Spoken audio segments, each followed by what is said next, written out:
Bismillahirrahmanirrahim. Alhamdulillahi rabbil alamin wal 'aqibatu lil muttaqin wa la 'udwana illa 'alal zalimin. Asyhadu an la ilaha illallah al-malikul haqqul mubin wa asyhadu anna sayyidana wa nabiyyana Muhammadan abduhu wa rasuluh shadiqul wa'dil amin. Allahumma shalli wa sallim wa barik ala hadzal nabiyil karim سيدنا وحبيبنا وشفيعنا وقرة أعيننا ومولانا محمد صلى الله عليه وسلم وعلى آله وأصحابه أجمعين. قولوا سبحانك لا علم لنا إلا ما علمتنا إنك أنت العليم الحكيم وتب علينا إنك أنت التواب الرحيم ولا حول ولا قوة إلا بالله العلي العظيم. ما بعد. Para bapak, para ibu, para jamaah salat maghrib Masjid Nurul Islam yang dirahmati oleh Allah Subhanahu wa Ta'ala, bersama mari kita haturkan kembali rasa syukur kita kehadiran Allah Subhanahu wa Ta'ala atas segala anugerah limpahan nikmat yang masih Allah berikan kepada kita, utamanya malam hari ini iman Islam masih dilekatkan oleh Allah di dada kita.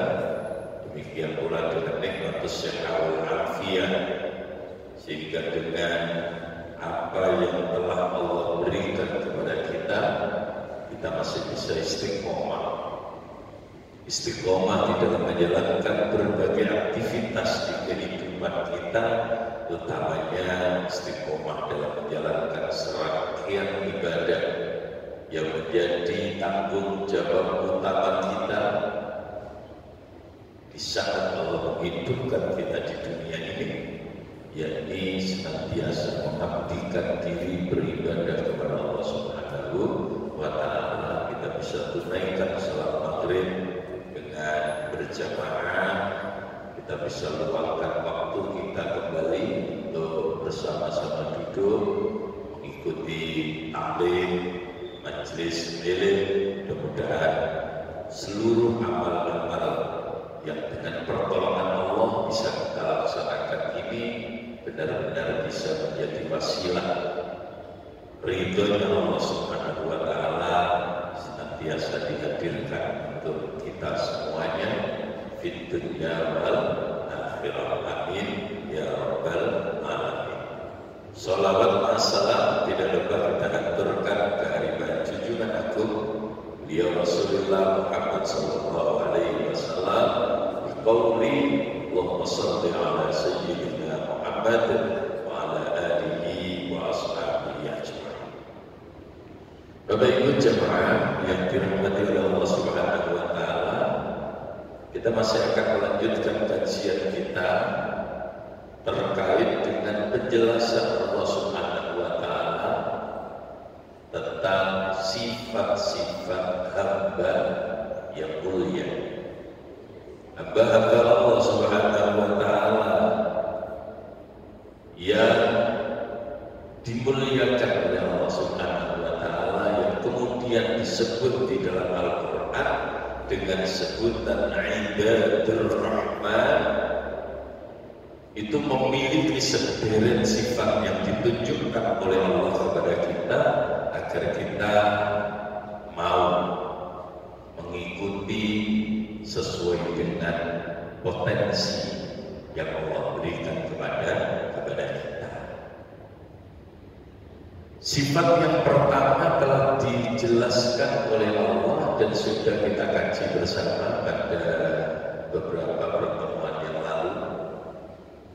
Demikian pula dengan sifat yang kedua yang oleh Allah Subhanahu wa Ta'ala dinyatakan di dalam firman-Nya, wa ibadur rahman alladzina yamshuna 'alal ardi hawnan wa idza khatabahumul jahiluna qalu salama. Dua sifat yang sudah kita pelajari, setidaknya kita jadikan cermin agar kita bisa koreksi agar kita bisa evaluasi diri, apalagi saat ini kita berada di hampir di penghujung tahun, ya, hampir di penghujung tahun. Kita evaluasi bareng-bareng, sudahkah kita memiliki sifat-sifat yang mulia seperti yang dijelaskan oleh Allah di dalam ayat tadi. Pertama adalah sifat tawadhu. Yang kedua adalah sifat murah hati, gampang memaklumi orang lain, ya, gampang memaklumi orang lain. Apalagi ketika kita berkomunikasi dengan orang-orang yang oleh Allah disebut al-jahilun, ya, oleh Allah disebut al-jahilun. Siapa itu? Ya, orang-orang yang suka melakukan kezaliman, orang yang suka melakukan kedurhakaan dan sebagainya dan sebagainya. Bagaimana kita menyikapi mereka? Kita buka dada kita lebar-lebar, kita bermurah hati kepada mereka, dan kita selalu menjaga tutur kata kita agar setiap ucapan yang keluar dari lisan kita adalah ucapan-ucapan yang menyenangkan lawan bicara kita. Kemudian yang ketiga, dan ini yang kemudian menjadi bahasan kita hari ini, sifat yang ketiga yang ditunjukkan oleh Allah sebagai seorang hambanya Allah Subhanahu wa Ta'ala, hambanya Tuhan yang memiliki sifat Ar-Rahman. Apa yang dimiliki oleh hamba-hamba yang seperti itu? Sifat yang ketiga, mereka selalu memanfaatkan kesempatan di malam hari untuk bersujud, untuk berdiri di hadapan Allah Subhanahu wa Ta'ala. Walladzina yabituna li rabbihim sujjadan wa qiyama. Allah sebutkan dengan kalimat itu. Jadi ibadur rahman, hamba-hamba Allah yang maha pengasih, mereka senantiasa melalui malam-malam harinya dengan bersujud dan berdiri untuk Tuhan mereka. Kita coba melihat ke dalam diri kita, sejauh mana kita menerapkan apa yang disebut oleh Allah di dalam ayat ini. Saya yakin kalau panjenengan malam hari insya Allah sudah sholat malam, ya, sudah sholat malam, alhamdulillah. Cuma yang menjadi pertanyaan, sejauh mana tinggal istiqomah kita? Ya, kalau yakin, saya yakin, bahkan kalau bagi saya aku yakin kalau melihat panjenengan itu melaksanakan sholat malam sudah. Tapi yang menjadi pertanyaan kita masing-masing, sejauh mana kita menjaga istiqomah kita di dalam sholat malam-malam kita.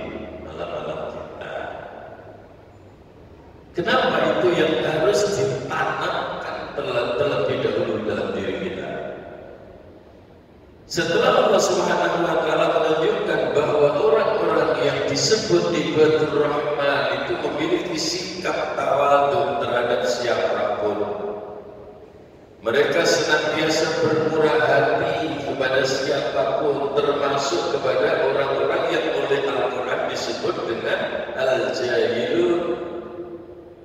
Lalu kemudian yang ketiga, Allah Subhanahu wa Ta'ala menyatakan bahwa ibadur rahman itu memanfaatkan malam-malamnya untuk sujud dan berdiri di hadapan Allah Subhanahu wa ta'ala. Kenapa harus sujud? Kan malam waktunya tidur. Ya monggo. Kita malam tidur ya memang malam untuk istirahat. Tetapi tidak kita habiskan waktu malam kita hanya untuk beristirahat.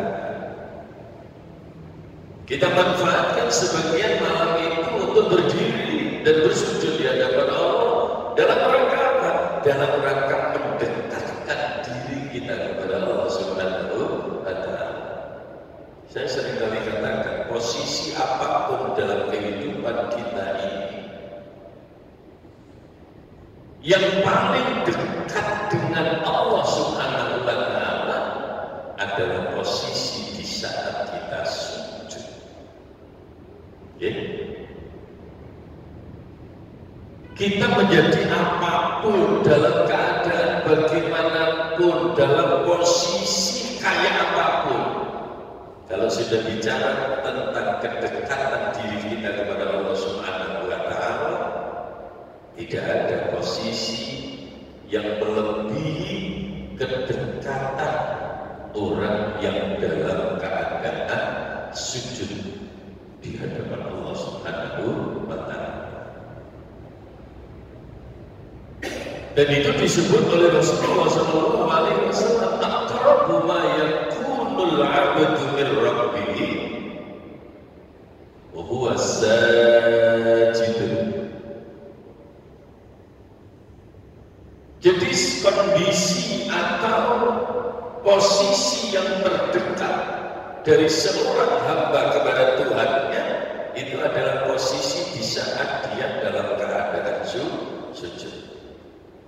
Makanya saya sering kali katakan, dan saya tidak akan pernah bosan mengatakan ini, kalau kita sedang sujud, nikmati sujud kita.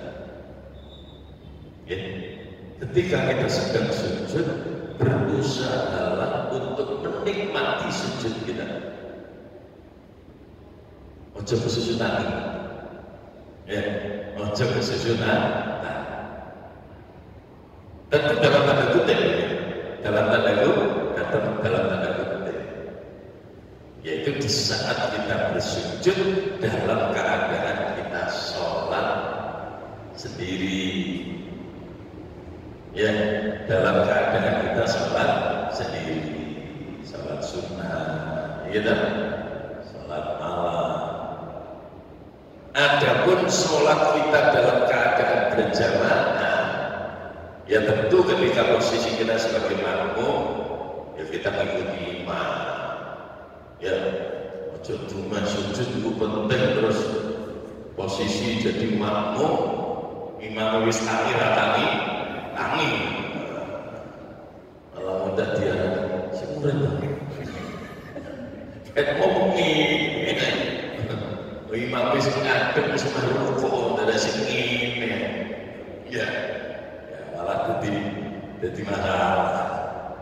Jadi ketika kita dalam keadaan salat berjamaah di posisi kita sebagai makmum, ya kita tentu mengikuti imam. Dalam posisi kita sebagai imam, sesuaikan dengan keadaan makmum. Ya, masih tadi imam yang kalah sok-sokan. Ya, kalau imam sok-sokan terus mentang-mentang dia senang dengan sujud, lalu sujudnya nggak banget ya, jadi problem. Ya, buyar jamaahnya, makmumnya langsung jadi kali kapan yang laras masuk sujud dengan 5 menit masalah kan? Ya sudah ya, saya sering kali membuat analog. Kalau kita jadi imam itu ya kayak kita jadi supir kendaraan itulah, yang kita bawa itu siapa ya, yang kita bawa itu siapa, jadi tua yang kena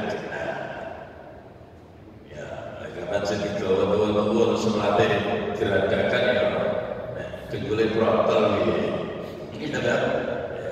Kalau yang kita bawa itu yang muda-muda, ya kita sesuaikan, ya kita sesuaikan. Nah, ketika kita sholat dalam keadaan sholat sendiri. Lebih-lebih sholat yang kita lakukan di malam hari saat kita qiyamul lail, itu nikmati betul sujud kita. Ya, nikmati betul sujud kita. Setidak-tidaknya jenengan merasakan apa? Merasakan bahwa saat itulah benar-benar kita memosisikan diri kita sebagai seorang hamba-Nya Allah Subhanahu wa Ta'ala. Tidak ada ketundukan yang boleh kita lakukan melebihi ketundukan kita kepada Allah Subhanahu wa Ta'ala. Tidak ada kepatuhan yang boleh kita lakukan melebihi kepatuhan kita kepada Allah Subhanahu wa Ta'ala. Karena memang pada dasarnya di kehidupan dunia ini apa sih yang penting? Dan saya juga sering kali cerita, di kehidupan kita di dunia ini yang penting itu apa sih? Gak ada yang penting. Ya, yang terpenting dalam kehidupan kita ini ya hanya sujud kita kepada Allah Subhanahu wa Ta'ala itu. Pengabdian kita kepada Allah Subhanahu wa Ta'ala itulah yang paling penting dalam kehidupan kita. Karena itu nanti akan menjadi kenangan terindah kita saat kita menghadap kepada Allah Subhanahu wa Ta'ala. Jangan moyo-moyo pengen jadi pejabat. Jebule nek lebih Gusti Allah ra enek mantane belas. Emang kita menjadi mulia di hadapan Allah ketika kita menjadi seorang pejabat? Enggak juga lah. Iya tak? Enggak juga. Emang efek kalau kita posisinya menjadi orang kaya di hadapan Allah Subhanahu wa Ta'ala, itu semua kekayaan itu hanya milik Allah semata. Iya tak? Apa yang bisa kita banggakan di hadapan Allah Subhanahu wa Ta'ala? Tidak ada.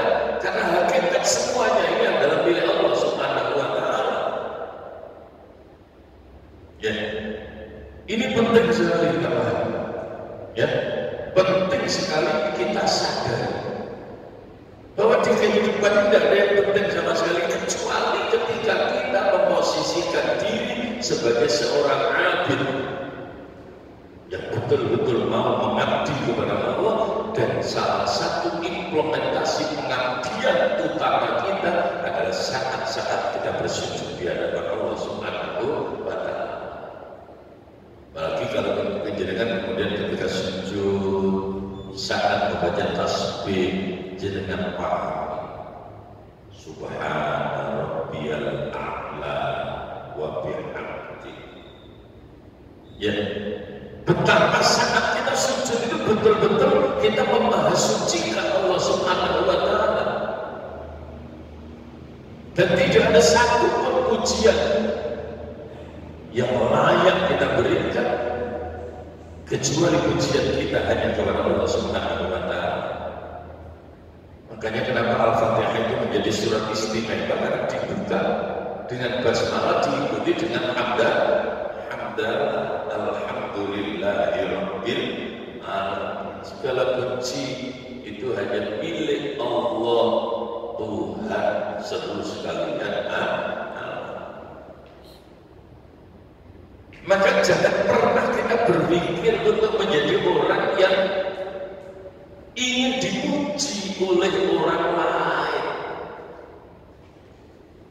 karena sesungguhnya memang tidak ada yang bisa kita banggakan dalam kehidupan kita kecuali itu tadi, bagaimana kita betul-betul bisa menunjukkan bakti kita, pengabdian kita kepada Allah melalui aktivitas yang disebut dengan sujud, melalui aktivitas yang disebut dengan sholat.